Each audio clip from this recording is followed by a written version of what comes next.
Hi guys, welcome back to my channel. Young Christian international students in Alberta, Canada. So in today's video, I'm going to be talking about something that is close to my heart. This is a topic that is really close to my heart. Still in the Let Us Catch Up series. I don't think I have really shared this part on here before, but today I'm going to be doing that. I just want to share how my faith carried me through the season. I don't know how to explain what really went on now that I am off that season, that particular season. You know, when something is happening to you in the moment, you're like, after you get through this, you're just going to, let people know, explain. But I feel like because it's been for a while now, I do not even know how to put my words together. But either ways, I'm still going to say it. However, there were times where I felt very unsure of who I was. I felt very unsure of what I was doing. I felt very lost. I felt like I was making the wrong decision. I felt like I was walking way that was going to lead me to destruction, basically. I did not fully understand the depth of God's love. Yes, I'm a Christian. Yes, I go to church. Yes, I know God. But genuinely looking back, I feel like I didn't really understand the depth of who God was. I didn't understand the depth of his love. I didn't understand the depth of his sacrifice. I didn't understand why somebody would decide to leave his throne, come here, go through all of those persecutions, suffering, and die. And why? Because of me and you. Like, just because of that. Like, I don't understand. Like, just because of that, nothing else. So he came, bore our sicknesses, everything. Like, he just came from his throne to die. Like, sometimes I think about it and it's just a lot to wrap my head around. But I didn't understand the depth of why someone would do that. It's just like the way sometimes my friends do something for me and I'm like, why would you do that? Like, I am trying to understand how much they love me to do that for me. So not to talk about God. That being said, I didn't fully understand all of these things about God. I just thought that God was, it's just this father that you must not do this, you must not do that. Once you do it, that's the end, you go to hell. I didn't understand the concept of grace. I didn't understand that that's why it is grace, because you're undeserving of it. That's why there's grace. Like, it's not because you're deserving, that's why you get grace, if it makes sense. It is unmerited favor. Like, you do not qualify for it. That's why you get it. Does that make sense? So I didn't fully understand all of these things about God, but I was just living my life as though, oh, is one father that once you do something wrong, that's the end of it. So because of this mindset, it made me stay and wallow in some things I was doing, because I just felt like, oh, at the end of the day, this is what is going to happen. So what difference does it make? But now looking back, it does make a lot of difference. So in my previous video, I was talking about how this year was like a turning point for me and stuff.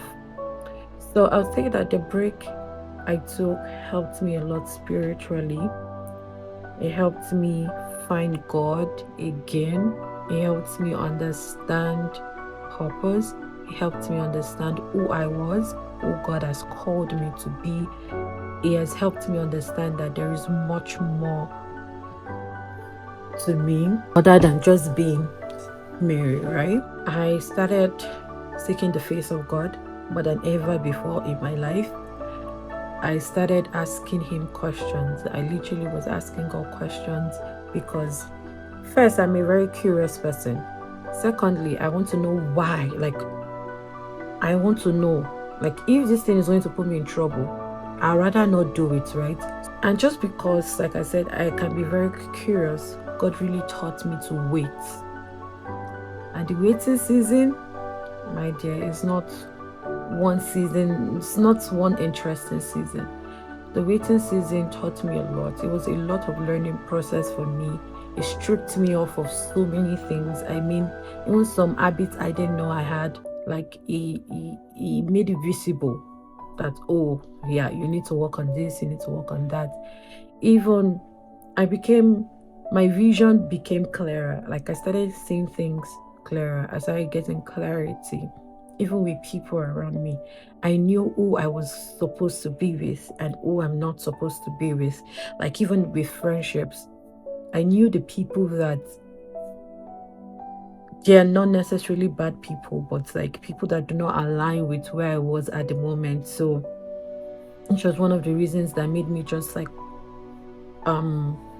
disappear or like just leave. Some people said, oh, we do not, I still get that a lot when people see me and they're like, oh, have you been here all this while? We didn't know you were here and we didn't know that, just chit chat here and there. But for me, I've just learned to just say, oh, all is well and stuff, because there are certain people that you cannot explain certain things to, if that makes sense, because they would not get it. I'm not saying this in a hurtful manner. I'm not saying this to spite anyone, but it's just the truth, because we are different seasons in our life. It's just the same way there's certain things in your life I might not get, I might not understand. There were people that I knew I just couldn't keep communicating with because they were either affecting me spiritually. And when I mean this, it's not like they are bad people. It's not like they're telling me to come and do something I'm not supposed to do. No. But I mean, like, for example, even if I come and share my burdens with them, like there were just some people that would water down your faith, some people that will water down your convictions, and I didn't want to be in that kind of setting. So while God was stripping me off these things, guess what, it just made me, right now talking about it, makes me remember Job, how he lost everything, but when God gave him, even the children he lost, like when God gave him, even much more. So now I look at it and I'm like, I got stripped of these people or certain people, and guess what, the people God placed in my life, I don't think I would have asked for different kind of people. That's why sometimes I feel like all the time, not even sometimes, like you need to take your hands off and let God do it. Let God take the wheel, because he knows what you need more than you. I only know what I want, what I really like, but he knows what I need and he gives it to me. He knows what I need in this season and that's what he gives me. So for me, like, it was a season where I needed to find God, because enough of doing church, I needed to be true and like genuinely know God. I remember us started February of this year, where I then rededicated my life back to Christ. And mind you, before rededicating my life back to Christ, I was like definitely like still going to church. I was doing everything I was supposed to do with God, but February was the time where I had an encounter with God. I have it there.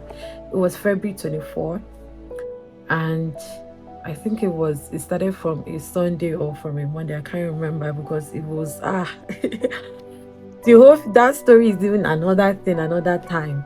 But yeah, it was it was from a place of pain. Then I had an encounter. This encounter made me, it pushed me to a place of prayer. I was there for about 3 days where I had the Esther Fast. So the Esther Fast is just like, if you read the book of Esther, is when Aman and the Bible. So Aman at that time was working for the king, but Aman didn't like Mordecai. Mordecai was Esther's uncle. Okay, and Esther now is the queen. So it used to be Vashti, but if you read the book of Esther, you will see that when Vashti was sent out, Esther got married to the king, right? Still, Esther was in the palace. Mordecai was her uncle, was outside the palace. And then Aman, on the other hand, was trying to dig a well, dig a pit. Where the Esther Fast came was when Mordecai tried to reach out to Esther and told her what Aman was planning to do, and that she needed to speak to the king. Do you understand? She needed to go speak to the king. And Esther at first was like, oh, I don't think I can go see the king, because where the king is at, like, nobody can come inside there except the king by himself, like, request for you to come. Mordecai kept telling Esther that you better know why you are there. Or could it be that you are there for such a time as this? That word really sank in Esther's mind. And then Esther said, you know what?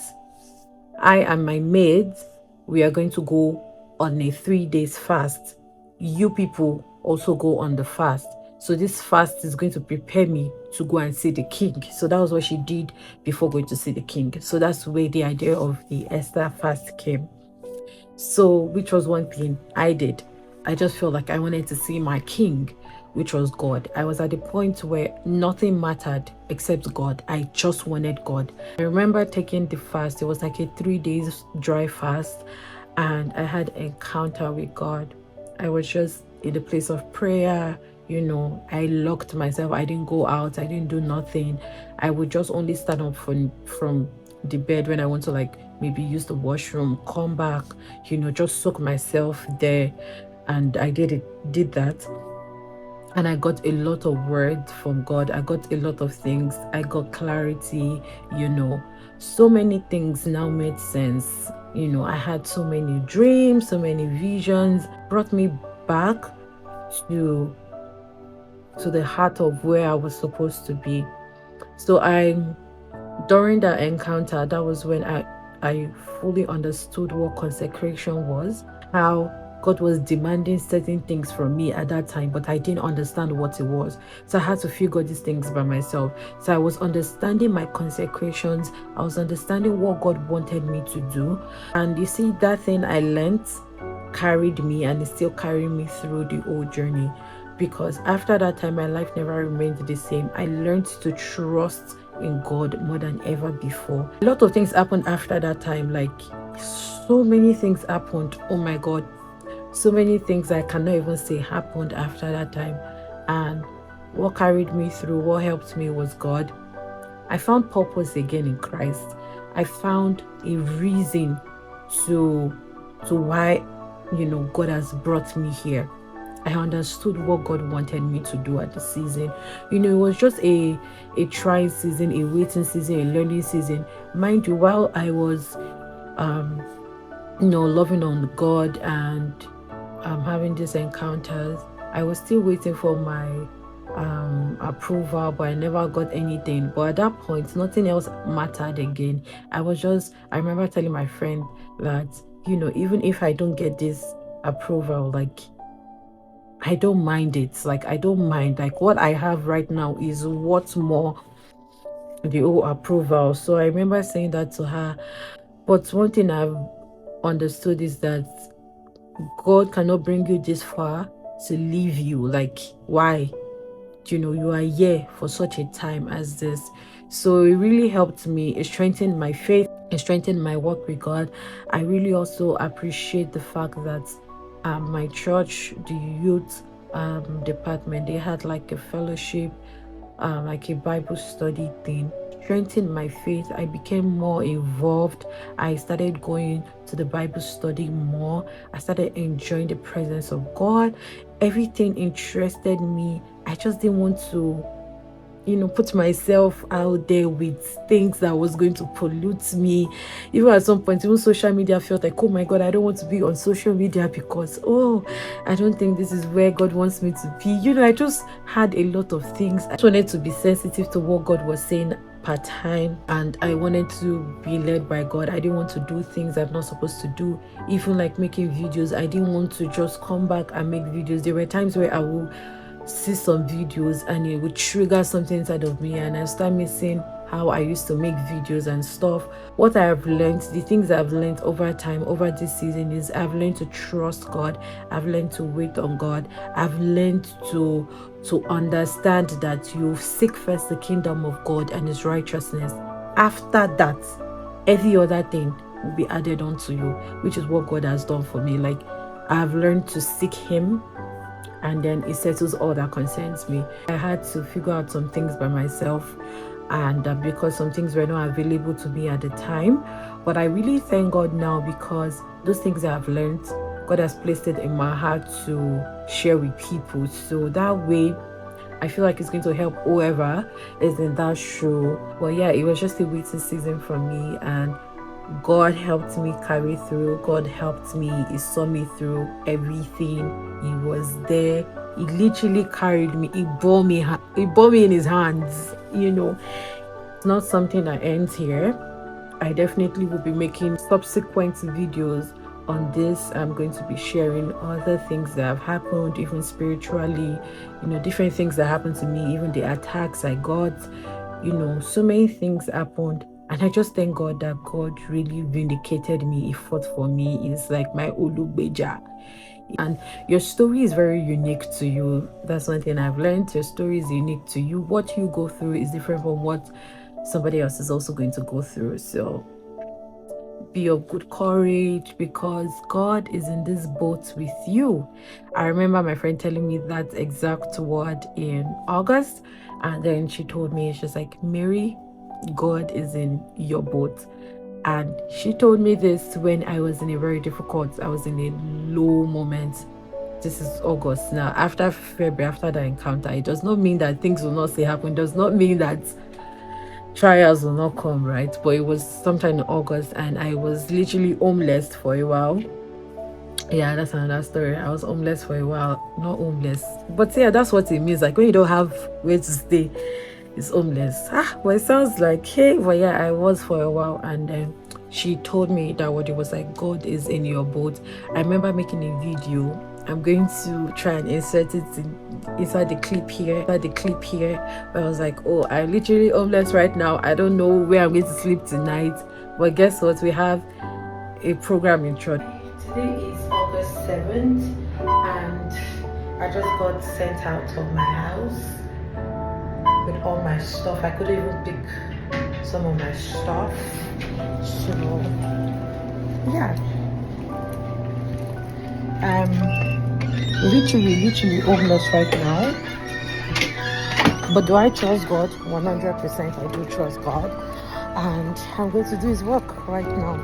I'm going to do my father's business.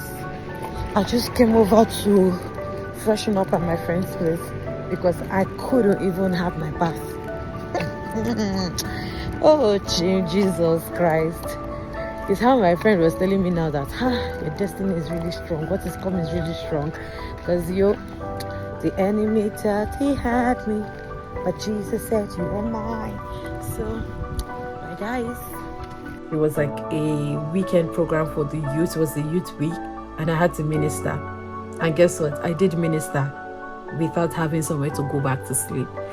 So it's just been a lot of things that has happened. But I thank God in all. I give thanks to God.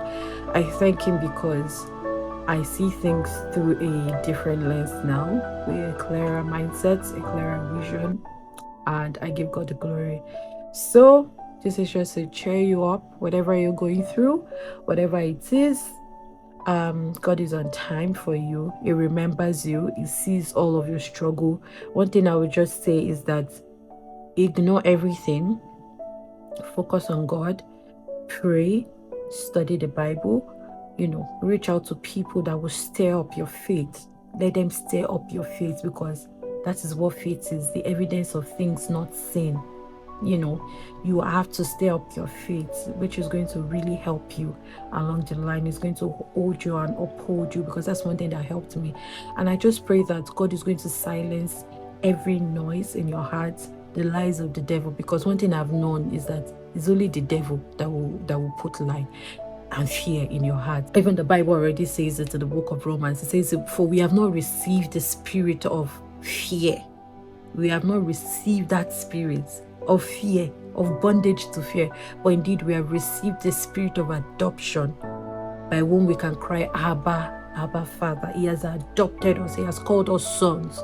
So we are no longer afraid of nothing. I hope that this video helps someone. I hope it stirs up your faith, helps you understand that God did not leave you. When all of these things are happening, it might feel like, oh, maybe you have a problem. Guess what? There was one thing I heard today at church, not today, on Sunday.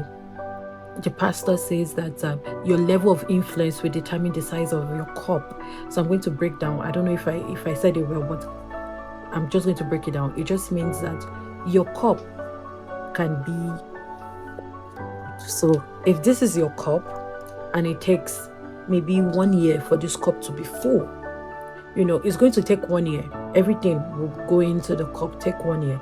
And for this cup, this is the level of influence you're going to, generate. But just imagine that this is your cup. Imagine the level of influence you're going to cover. Do you know how long it's going to take this cup to get filled up? So you cannot compare somebody that has this cup to this cup. So this person will be done in about a week. This one is still going to take maybe 2-3 weeks. So do you want to compare your lives? So do you want God to remove his hand from your life? Like, he's not even done with you, yet you want to run, you want to go. You need to understand that this life is spiritual. Our journey is very different. What God has called us to do is very different. You need to understand purpose. You need to understand, what is God telling me to do per season? What is he saying? That why am I here? One thing I've learned is that anywhere I step the sole of my feet, I take possession of it first, and I understand that I am there for a time as this. I'm there for such a time as this. I'm there because there's a purpose, there's something. So I need to understand. Even the mindset I have right now, even when I meet people, I'm like, where am I with this person? Why have God made us cross paths? You need to understand these things. That way you understand that you're not just going through all of these things. It says that he has overcome it all. He said that, yes, so you will face all these trials, all this tribulation, but he said, be of good cheer, because what? I have overcome them all. He has overcome everything. So it's a battle that has been finished. It's a finished battle. It's a battle that has already been won. So why are we stressing over it? It's just a finished battle. It's a won battle at the end of the day. Because remember, it's the Alpha and the Omega, the beginning and the end. So he's already at the end of it. It's at the end of your story. He already knows what the end will be. So why are you stressing about it? Why am I stressing about what will happen the next 5 years, if God is already at the end of the 5 years and he already knows? When I can ask him, I'd rather just ask him, oh, what's happening there? What do I need to do to prepare for that? Rather than worrying about what's going to happen. Do you understand? So yeah, the video is already long, but I just want to say that I love you guys so much. Just like the Bible says that the comfort that you have received, you use it to comfort others. So I'm just saying this from a place of what I've received by my own self, and I'm using it to comfort you guys. And I hope that God will answer all of us, will meet us at the very point of our needs. And if you watch this video to this point, I really thank you people very, very much. I thank you people so much. And do not forget to subscribe. It's the comment section. Share this video if you feel like there's somebody you want to share it with, a friend, whoever, a family member. Share this video. I am sure it's going to help someone. It's going to heal someone. So do well to share this video. Okay, see you guys later. Bye.